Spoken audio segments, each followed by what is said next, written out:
ओम शांति। 1 दिसंबर 2022 बाबा के महावाक्य। मीठे बच्चे, योगेश्वर बाप आए हैं तुम्हें राजयोग सिखलाने। इस योग से ही तुम विक्रमाजीत बन भविष्य में विश्व महाराजा महारानी बनते हो। प्रश्न: विकर्मों से बचने के लिए कौन सी प्रतिज्ञा याद रखो? उत्तर: मेरा तो एक शिव बाबा, दूसरा ना कोई। एक बाप से सच्चा रूहानी लव रखना है। यह प्रतिज्ञा याद रहे तो विकर्म नहीं होगा। माया देह अभिमान में लाकर उल्टा कर्म कराती है। बाबा उस्ताद है, उसे याद कर माया से पूरी युद्ध करो तो हार नहीं हो सकती। प्रश्न: अपने बच्चों प्रति बाप की कौन सी आश है? उत्तर: जैसे लौकिक बाप चाहते हैं मैं बच्चों को ऊंच पढ़ाऊं, बेहद का बाप भी कहते हैं मैं अपने बच्चों को स्वर्ग की परी बना दूं। बच्चे सिर्फ मेरी श्रीमत पर चले तो श्रेष्ठ बन जाए।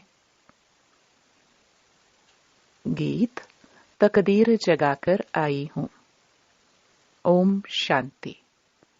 मीठे मीठे बच्चे जानते हैं हम अपनी नई तकदीर बनाने यहाँ आए हैं। किसके पास?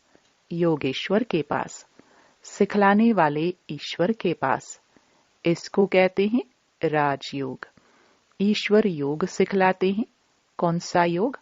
हठ योग तो अनेक प्रकार का है। यह जिस्मानी योग नहीं है। सन्यासियों का तत्व योग ब्रह्म योग है।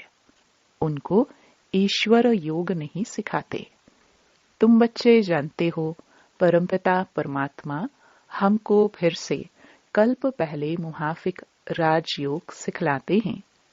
सन्यासी ऐसे कभी नहीं कहेंगे। यह योग कल्प पहले भी सिखाया था और अभी भी सिखला रहा हूं। तुम बच्चे कह सकते हो वह हठ योगी राजयोग सिखला नहीं सकते हैं। हमको सिखलाने वाला शिव बाबा है जिसको योगेश्वर कहा जाता है। मनुष्य भूल से श्री कृष्ण को योगेश्वर कह देते हैं। श्री कृष्ण सत्युग का प्रिंस है, वहां योग की बात ही नहीं। यह बहुत अच्छी पॉइंट है। समझाने की तरकीब सीखो। युक्ति से समझाया जाता है। तुम्हारा सारा मदार योग पर है। जितना योग में रहेंगे उतना विक्रमाजीत बनेंगे। भारत का प्राचीन योग बहुत गाया हुआ है। यह राजयोग परमपिता परमात्मा के सिवाय कोई सिखला ना सके, इसलिए इनका नाम योगेश्वर है। ईश्वर ही राजयोग सिखलाते हैं। किसके लिए राजयोग सिखलाते हैं? क्या भारत को राजाई देते हैं? नहीं, सिर्फ भारत की बात नहीं। तुम बच्चों को सारे विश्व का मालिक बनाने के लिए राजयोग सिखलाते हैं। यह एम ऑब्जेक्ट क्लियर है। भल राजाई कोई टुकड़े पर करेंगे, विश्व में तो नहीं करेंगे, परंतु कहने में आता है विश्व का मालिक। तुम बच्चे जानते हो नई दुनिया के लिए हम तकदीर बनाकर आए हैं। सारी विश्व नई बन जाती है। कैपिटल भारत है। तुम्हारे नए विश्व में भी कैपिटल दिल्ली होगी। उनका नाम गाया हुआ है परिस्तान। तुम हो ज्ञान परिया। ज्ञान सागर में गोता खाकर मनुष्य से बदल स्वर्ग की परिया बन जाते हो। यह मान सरोवर है ना? कहते हैं वहां स्नान करने से मनुष्य परी बन जाते हैं। तुम यहाँ आए हो स्वर्ग की परिया बनने के लिए। तुम बादशाही लेते हो। तुम्हारे पास जेवर आदि ढेर होंगे। तुम कहेंगे हम राजयोग सीखते हैं जिससे हम भविष्य में महाराजा महारानी बनेंगे, परंतु अगर श्रीमत पर अच्छी रीति चलेंगे तो ऐसे मत समझना कि प्रजा में जाने वाले को परी कहेंगे। नहीं, श्रीमत पर दैवी गुण धारण करने हैं। लौकिक बाप का बच्चों में मोह होता है तो कहते हैं बच्चों को ऊंच पढ़ाऊं। यह बाप भी कहते हैं इन्हों को एकदम स्वर्ग की परी बना दूं। श्रीमत पर जितना चलेंगे उतना श्रेष्ठ बनेंगे। कोई भी तकलीफ नहीं है। साहूकारों को सुनने की फुर्सत नहीं मिलती, सिर्फ गरीबों को फुर्सत मिलती है। तुम्हारी जितनी फुर्सत किसको नहीं है। जिनको लफड़े ज्यादा हैं उनका योग लग नहीं सकता। आज बाबा बच्ची से पूछ रहा था कि तुम जानती हो कि हम किसके रथ की सेवा कर रहे हैं। घोड़े की संभाल करने वाला समझेगा कि हम फलाने साहब के घोड़े की संभाल कर रहे हैं।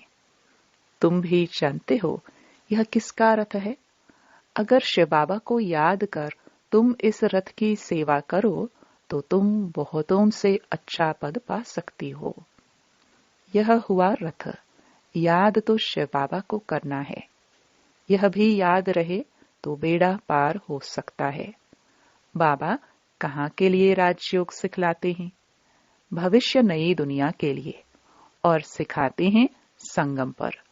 श्री कृष्ण कैसे राजयोग सिखाएंगे? वह तो सत्युगी राजाई में था, परंतु वह राजाई किसने स्थापन की? बाप ने। प्राचीन देवी देवताओं को ऐसा किसने बनाया? किसने राजयोग सिखाया? वह श्री कृष्ण का नाम लेते हैं। बाप कहते हैं मैं तुम बच्चों को अभी सिखला रहा हूं। तुम तकदीर जगाकर आए हो भविष्य नई दुनिया में ऊंच पद पाने के लिए। बाप कहते हैं मुझे याद करो तो पवित्र दुनिया का मालिक बनो और कोई उपाय नहीं।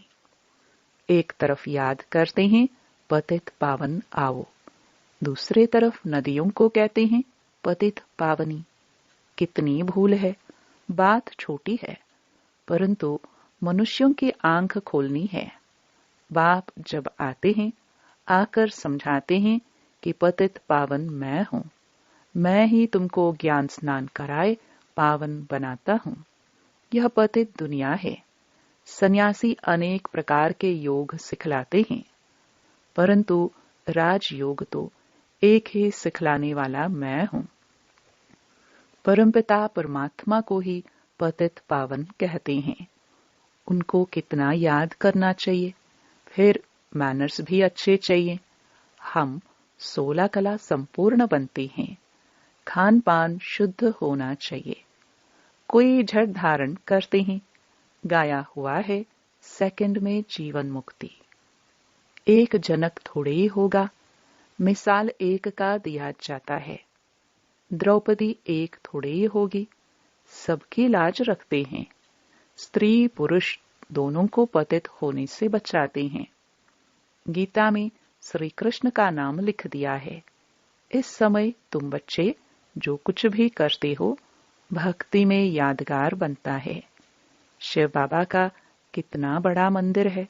जो सर्विस करते हैं उनका नामाचार निकलता है। तुम्हारा दिलवाड़ा मंदिर एक्यूरेट यादगार है।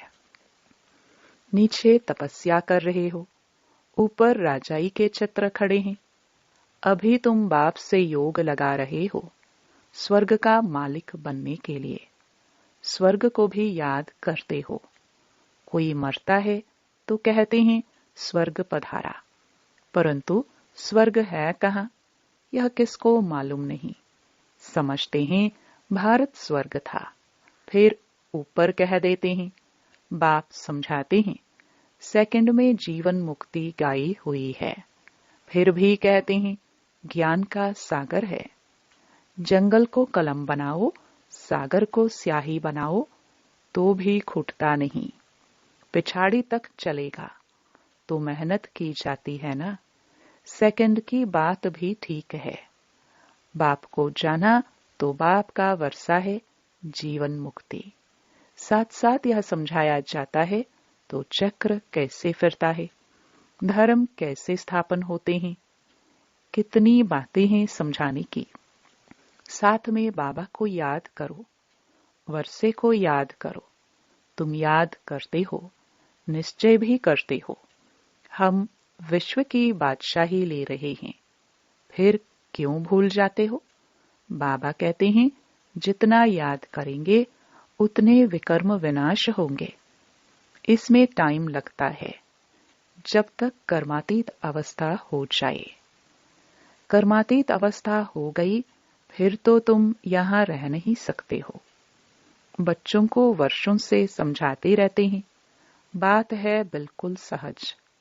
अलफ और बे, चक्कर का राज भी बाबा समझाते हैं। बुद्धि में पूरा राज आता है तो फिर औरों को भी समझाना पड़ता है। सारा झाड़ बुद्धि में आ जाता है। बाप से सहजते सहज वर्षा लेना है। कहते हैं, बाबा योग नहीं लगता, माया विकर्म करा देती है।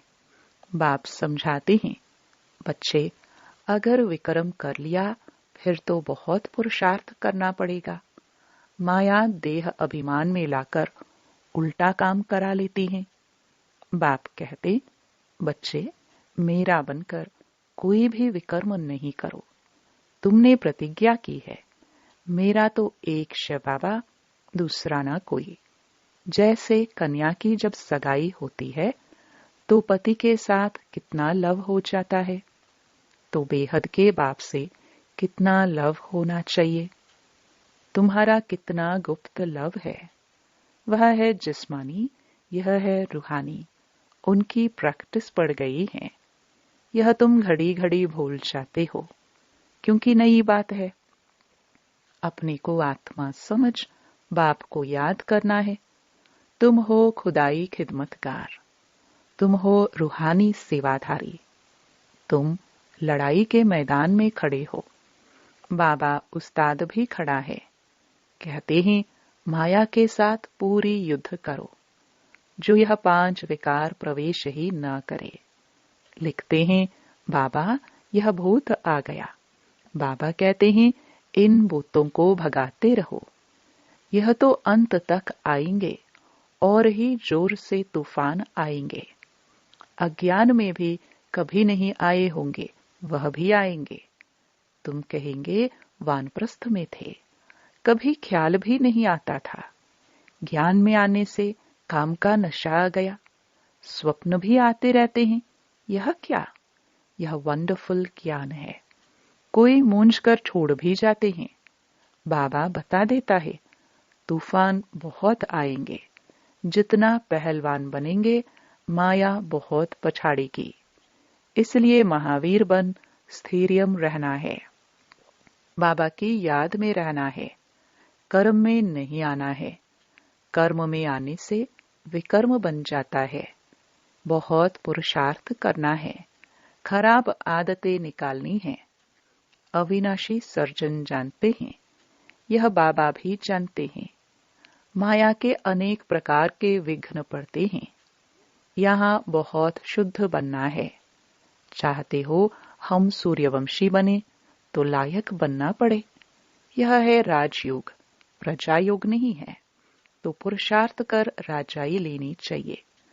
तुम युक्ति से, गुप्त रीति से कहां भी जा सकते हो। बोलो, हमको बताओ, हम किसको याद करें जो हम दुख से छूट जाए। भला कहते हैं, भारत का प्राचीन योग, वह क्या है? आप हमको राजयोग सिखला सकते हो जो हम राजा बने? ऐसी ऐसी बातें करते ज्ञान में ले आना चाहिए। तुम ऐसी पहलवानी दिखाओ जो एक ही बात से उनकी बुद्धि ढीली हो जाए। युक्ति वाले चाहिए। तब बाबा पूछते हैं, इतनी सर्विसेबल बने हो? बहुत संभाल रखनी पड़ती है। दुनिया इस समय बहुत गंदी है। यह भी एक कहानी है। द्रौपदी के पिछाड़ी कीचक लगे। इसलिए बाबा कहते हैं, बहुत खबरदार रहना है। मूल बात है राजयोग की। किसको भी यह समझाओ कि राजयोग सिखलाया बाप ने, नाम डाला है बच्चे का। दूसरी यह बात सिद्ध करो कि गीता का भगवान शिव है, जिससे स्वर्ग का वर्षा मिलता है। समझाने की युक्ति चाहिए। तुम्हारी सर्विस है रूहानी। वह सोशल सर्विस भी जिस्मानी करते हैं। वह है जिस्मानी सोसाइटी। यह है रूहानी सोसाइटी। रूह को इंजेक्शन लगता है, तब कहते हैं ज्ञान अंजन सतगुरु दिया। अब आत्मा की ज्योत बुझी हुई है। मनुष्य जब मरते हैं तो दीवा जलाते हैं, समझते हैं आत्मा अंधेरे में जाएगी। बरोबर बेहद का अंधियारा है। आधा कल्प घृत नहीं पड़ा है। आत्मा की ज्योति बुझ गई है। अब ज्ञान का घृत पड़ने से रोशनी हो जाती है। अब बाप बच्चों को कहते हैं कि मामेकम याद करो। यह श्री कृष्ण तो नहीं कह सकते। हम आत्मा भाई भाई है, बाप से वर्षा ले रहे हैं। अच्छा, हम कितना समय याद में रहते हैं? यह चार्ट रखना अच्छा है। प्रैक्टिस करते करते फिर वह अवस्था पक्की हो जाएगी। यह युक्ति अच्छी है।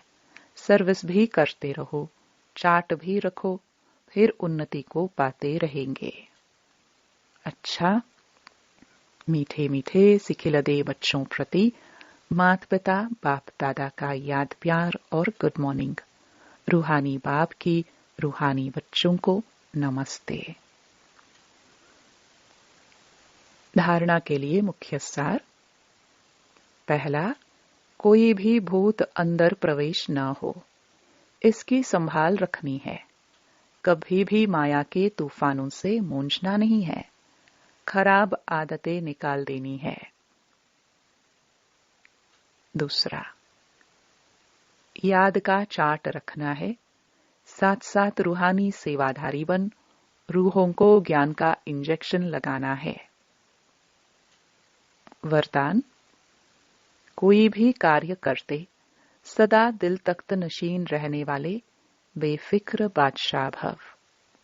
जो सदा बाप दादा के दिल तख्त नशीन रहते हैं वे बेफिक्र बादशाह बन जाते हैं, क्योंकि इस तख्त की विशेषता है कि जो तख्त नशीन होगा वह सब बातों में बेफिक्र होगा।